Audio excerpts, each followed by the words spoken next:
Hi, my name is Mike. My name's Lorena, and this is our story. We're both from Malaysia.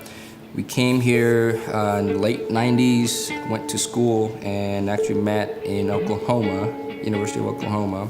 When I was 12 years old, I watched Beverly Hills 90210. So in my head, America was Beverly Hills 90210. When I was 19, I got on a plane coming to America, and I landed in Oklahoma, and I know Oklahoma isn't quite 90210.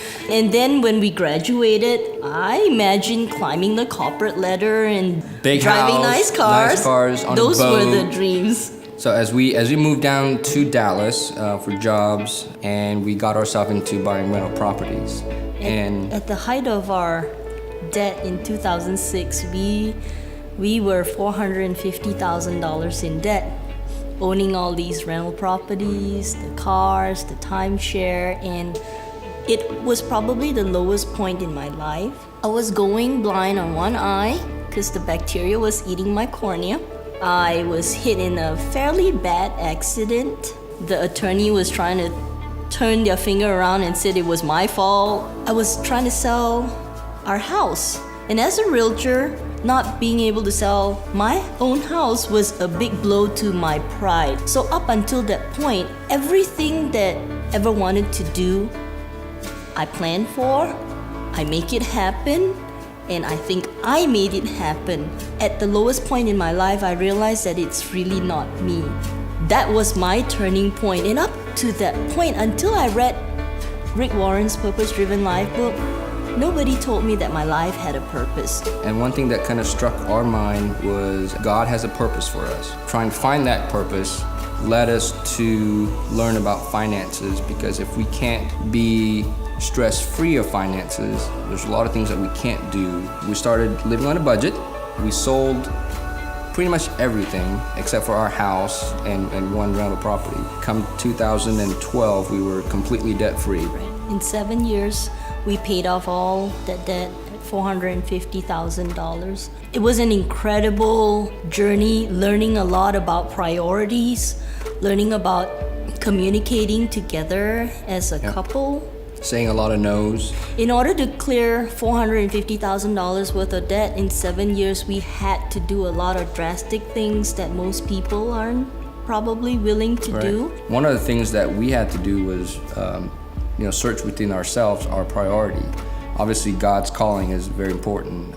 Second of all, being obedient to God, and also learning to be disciplined. Discipline doesn't come easy. Discipline is very, very hard for me. There's one scripture that I keep pounding in my head. No one likes discipline at that moment, but those who are trained by it will be better because of it. So whether it's running or discipline of not shopping, discipline of saving and Saying no. saying no, all of those disciplines are not easy, but I keep telling myself those who are trained by it will be better because of it, and that's what we teach our children now too. Tithing is how I see people start realizing that they have to let go of just what little God has given you. I think tithing has changed our hearts about finances. Tithing forces you to live below your means and makes you look back at your priorities in life.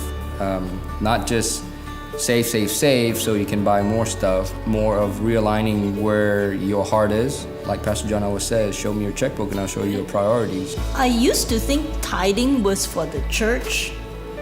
I didn't realize that tithing is all for us. And it's for us to change our heart about finances. I think that some of our future dreams is just to continue to serve people. And we teach FPU, right. And we teach budget workshop to help out, so we're trying to help people live a generous and debt-free lifestyle too, so that they too can do what they fully are called to do. are called to do.